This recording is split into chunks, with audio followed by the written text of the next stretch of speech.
I'm almost done. Okay. Okay. So you have a visual now, sort of. I'm going to keep this on here. Without further ado, KB Hurst, that's me, is narrating Alien Werewolf of Alberta, a period comedy. It is a tribute to my love of Canadian literature, um, dedicated to Lucy Bob Montgomery and Anne of Green Gables and Avonlea and all of those amazing stories that got me through my childhood. Alberta, Canada, 1906. There was an intense light that lit up the wintry sky over the home of Martha and Diana McDougall, who were spinster sisters. "Do you see that?" asked Martha to her cat Isis, as she laid sprawled out on the foot of her bed on top of her newly made quilt. She stood looking at the night sky out into the field. The cold snow looked like ice as it glittered under the stars that scattered under the alabaster sky. Martha put her robe on, lighting her lamp with a long match, leaving her bedroom, walking down the hall to her sister Diana's room. Diana was dead asleep. Ugh, woman could sleep through the apocalypse, Martha muttered to herself as she went toward her sister's bed. She had 2 cats at the foot of her bed as well, Jekyll and Hyde, who were named appropriately enough, as Jekyll enjoyed sleeping most of the day and had a pleasant disposition, while Hyde killed anything that moved across his paws. The McDougall sisters never worried about field mice getting into the pantry because of his killer ways. Martha shook her sister's shoulder, and Diana barely moved. Martha shook harder, and this time Diana sat up, rubbing her eyes in confusion. "Ugh, what is it, Martha? It's not even dawn yet." The old woman rubbed her sore eyes and looked at her glasses next to her bedside. "Something is amiss, Diana. I'm telling you, something is amiss. I can feel it in my cold bones." "Ugh, you must be dreaming again. Go back to bed, you nosy old goat," snapped Diana, who hated her sleep being interrupted by anyone, especially her sister, who enjoyed fretting about her nerves, deciding at once to be frightened by whatever whim took hold of her. "I'm telling you, Diana, this was no dream." "What then?" "I saw a strange light in the sky. It was so bright it made all the stars cower in their wake. I'm telling you, Diana, there's something in that old field. I feel it." Martha grabbed her sister's hand and Diana softened. "We'll send the Leroux boy over there tomorrow when he comes to bring the milk." The 2 older women lived on an old farm left to them by their uncle, who had passed just the year before. They had only lived there 2 years, having migrated from eastern Canada. They had a small inheritance that helped pay for labor that they could no longer perform themselves. And the winters were brutal, and sometimes the isolation was numbing. But they had each other, and between them, 7 calico cats. "Get in bed next to me if it will comfort you, sister," said Diana. "It would, sister, it would," Martha said excitedly, clutching her gown and putting her lamp next to the bedside. Martha tried to sleep, but she still felt the strangeness of something mysterious in the air. She slept, clinging to her sister's shoulder, while the cats reorganized themselves around the bedside, finding room on Martha's hip as she finally found the courage to snore. The next morning, Diana and Martha were up as the dawn rose over the field. The sky stretched miles and miles of flat, snow-covered fields. The homestead had an abundance of dead leaves and flowers that wrapped themselves around the veranda, clinging like tiny fingers and pawing at the windows. The knocking of the dead vines seemed abnormally sinister this morning, as though a cry for help was escaping through the curls of the stems and the winter wind blew. They scratched the windows like fingernails. The beauty of summer seemed far off now, and Martha secretly wished for the coolness of the Halifax wind and sea smell. Once something she hated, but now she wanted for anything to smell the cod and the oils from the fishermen, as they would meander around town selling their goods before they set sail. Martha was boiling water, and she went outside to see if the milk she had to procure from the Leroux boy was on its way. Martha and Diana couldn't afford a cow of any kind, but they did have chickens and 2 old horses that Diana doted over. It was their only transportation into town, and sometimes they attended a party or two during the Christmas, with the Meyer and the McCullough families nearby. Martha was fetching eggs and watching the road closely to see if her milk was on its way when she heard something on the front veranda. She crept around the corner, unsure what sort of injured animal she was viewing. Could it be Meyer's old sheepdog on the loose? All she could see was gray and black fur. There were pointed ears, and the whimper came short and gave her such a pang inside her heart that she had never felt before. "Hello?" she called out. "Brutus, is that you?" She was sure it was the Meyer sheepdog now that she was getting closer. "Diana, fetch me a pail of water." Martha yelled to her sister, who didn't hear one word over her morning reading of the Holy Bible. Diana was in the middle of Luke and was not in the least interested in being disturbed by her sister. Diana was used to blocking out the sounds of Martha as she concentrated on the Holy Book. Diana would pray as she looked down at her cat, Mr. Hyde, belittling him about why it was essential to be godly. Think of all those poor mice and rats you kill for sport. Do they not have families that must miss them? Diana berated Mr. Hyde, as she was never one of violence of any kind, and soon would forget the malice of killing when she was eating her beef stew, procured by the Leroux boy. Diana was deep into her excellent book when she heard her sister scream. Diana put the good book down and stood up. "What in the Lord's name is it, Martha? I'm trying to enjoy the word of my Lord. What on earth could be the matter?" Martha could see its legs, very naked legs, of a young man, were blue from the cold. She could barely breathe looking at him with his manhood showing. The rest of him was much more peculiar. From the waist up, he was a full wolf, gray hair, front paws, and fangs. His fangs were so sharp that it frightened her. How was this possible? A wolf man? She tried not to stare at what was between his legs as they were outstretched on a bench in front of a bench like they were brought from Halifax. Diana came up behind her. "Do you realize I'm trying to enjoy my Bible verses?" "Shh, you old goat, look at it." Diana took one look at the creature on their porch and nearly fainted. "Ah, demon! Come to the house. It's a demon." Martha grabbed her sister by the shoulder. "It's no demon. Look, it has the legs of a man. It's a demon. It has come to test us." She began to pray. "Dear Lord, please forgive my sister and I and whatever trespasses we have brought upon ourselves. Dear Lord, if this is a test, then rest assured we are unwavering in the blessings you have bestowed upon us. No longer will we wish for things we do not have," and a growl cut her off. Martha grabbed her sister's hand, looking at her. "Will you shut up? Just once, shut up. This is not a test from the good Lord. This is a man." "He has the head of a beast, Martha." "Yes, but he's got the legs of a man." "Then he's cursed by the devil himself, and I will not be a part of it." Martha grabbed her sister's hand, pulled her closer to the beast as they both stood by watching it. There was blood coming from the beast's shoulder. It looked charred, like it had been burnt by something. "He looks like he needs a doctor," Martha said empathetically. "You can't be serious. Who are we going to call?" "What about Dr. Lemons?" asked Martha, looking at Diana. "No.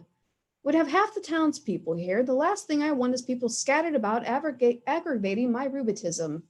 Martha rolled her eyes. "Fine. Then we'll have to do it ourselves." "For my dead body, Martha McDougall." "So be it." She grabbed her sister and then pulled her closer to the beast on the bench, trying to move his sleeping body. "If your rheumatism is that bad, you'll be dead soon enough anyhow. Help me." Diana had tears welling in her eyes as they both struggled to pull the man-beast into the front parlor of the homestead. The small home was warm, and upon dragging the man-beast into their home, they pulled him into the front. Diana found a quilt and covered up the bottom half of him so that she would have to force her virgin holy eyes to see his manhood. Her face reddened as she covered him up. Boil some water, fetch me some cloth. I'll treat his wound. Diana went into the kitchen and placed some water from a pail into a large pot on the small stove. She prayed over it while her sister looked for spare cloths to help with the wound. When the water had been boiled, they managed to move him to a small sofa in the parlor, and Martha nursed his wounds, wrapping them nicely, and the bleeding soon stopped. Oh, do you think he'll live, Diana? Asked Martha, tears in her big brown eyes. If you have anything to do with it, I'm sure the demon will thank you from the pits of hell. Diana smiled wryly and walked away. Martha watched over him all that night, and the next too. She took to reading Shakespeare, and within 2 days she noticed he was changing into a fully human man. Slowly he shed his fangs, and he grew into a fair, handsome young man. His arms were muscular, and he was beautiful. His hair was black as the gray wolf's fur fell off his body. So much of it fell from him, she had to use a broom to clean it away from her wooden floors. Diana would walk by the parlor, peeking in each day, but never going in. Instead, she made the sign of the cross and would keep on going. She was curious, but the fear of aiding and abetting a demon was too much for her soul to take. It was nearly dawn on the fourth morning when Martha was awakened from a dead sleep by a scream. She quickly got out of bed and noticed her sister running from the parlor. What on earth, Diana? It speaks, she said, running past her sister into her bedroom and locking her bedroom door. Martha ran into the parlor and looked inside at the man who now sat on her sofa. He looked at her rubbing his upper arm, which was bleeding again. Martha ran over without thinking and grabbed a cloth, placing her hands upon him. He touched her hand, pulling her away roughly. He stared at her for a long moment as if he was trying to figure her out, and then he spoke in broken English. You help? He seemed to be asking.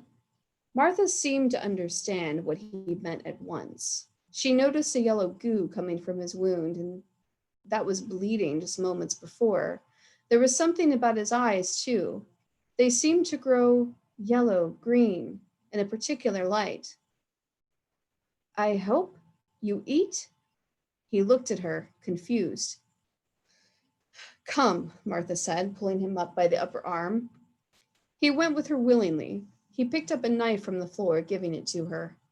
Martha took one look at it and knew it was her sister's blade.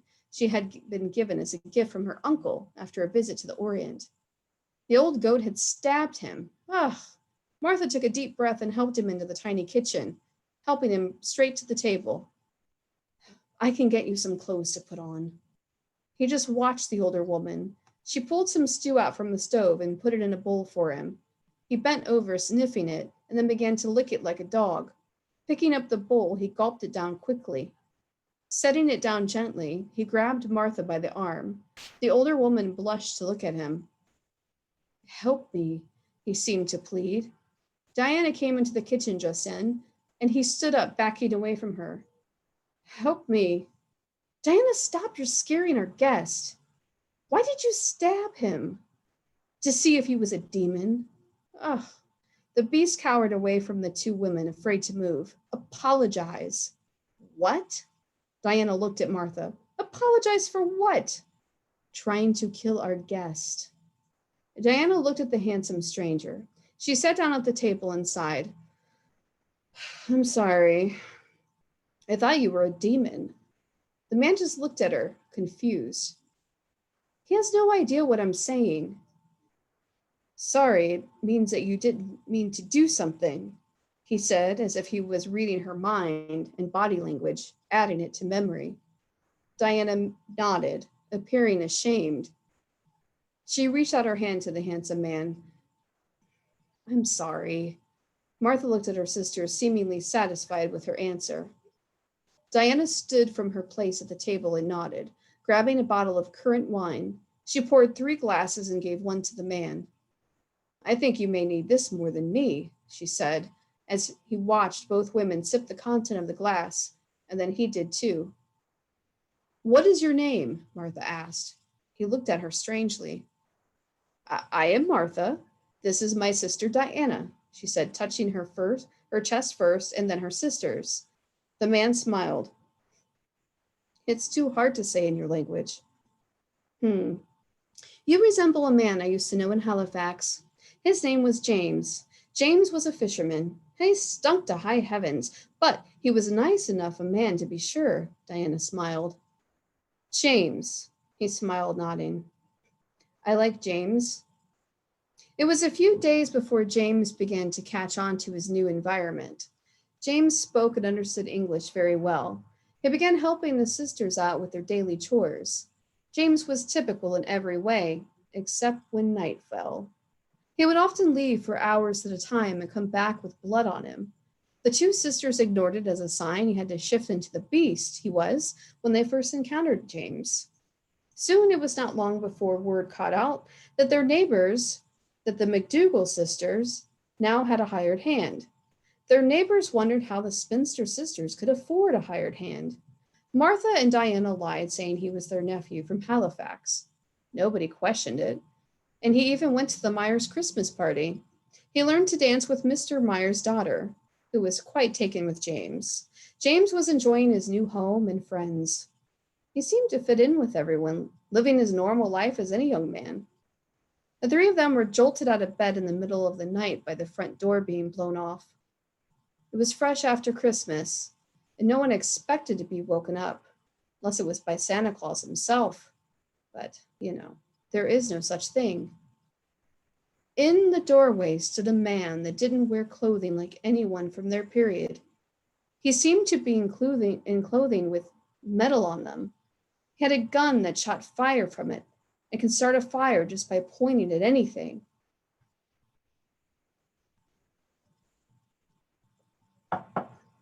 Torchame morame, he yelled in another language. Martha hid behind Diana, as they were now under the kitchen table. James stood in front of the two women and kept them safe from the man. James yelled back, suddenly grew into a full-fledged wolfman, covered in hair and growling with fangs as he stood hunched over like a demon of Diana's worst nightmares. He growled at the man fiercely. The man shot at him, but James leapt into the air and caught hold of him by the teeth. Martha and Diana screamed, running toward the back of their house. They went out of the back of the house and ran toward the barn. There were lights and strange objects in the sky. They hid in the barn most of the night, hearing explosions and growling. It seemed hours, but finally by morning it was over. The sisters looked at each other and agreed they would assess the damage in the morning. Luckily, there was no real damage except the front door. James was missing, but the man from the night before was sitting on their parlor sofa. Where is James? The man looked at the two women and smiled. I wish I knew. He's dangerous. I have been trying to find him for months here. Martha looked sadly at the living room. You broke my door. Diana stood behind her, looking at the man.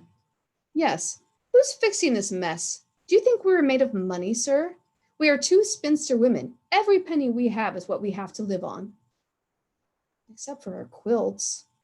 The man on the sofa looked at Martha, who held up a quilt, and on each square it told the story of how they met James.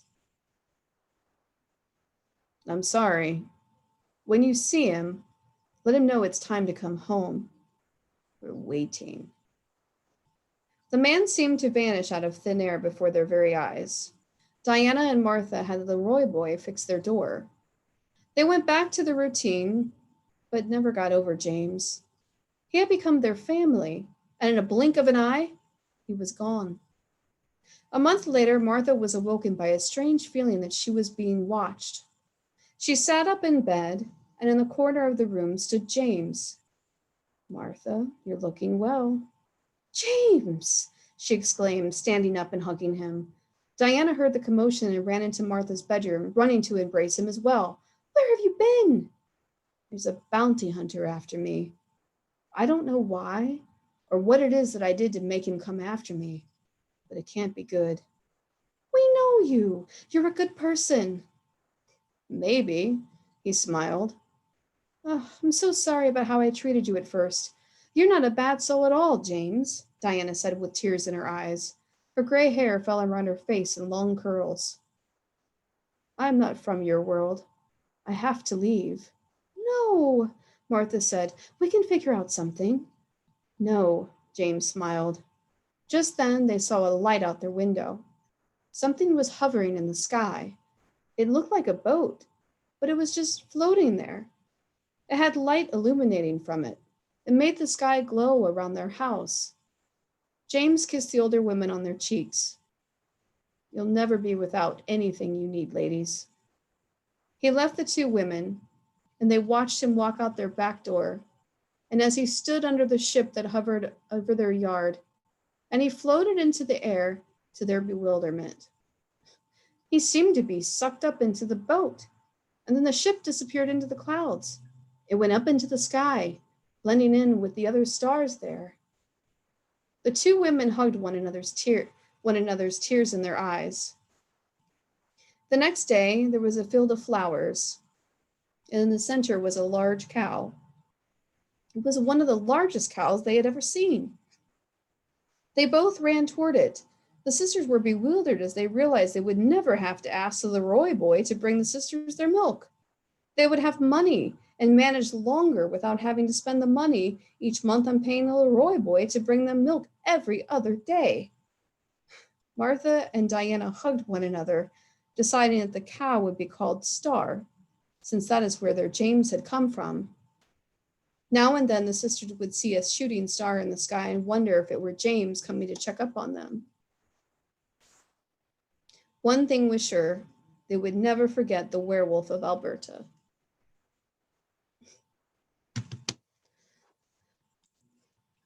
So that is my strange story. Happy Friday, everyone.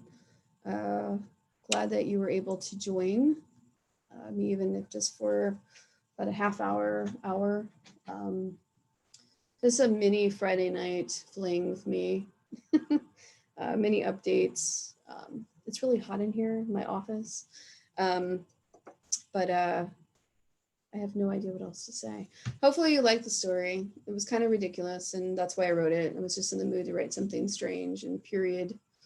And so I did. So can't think of anything else to say at the moment. So I'm going to actually log off.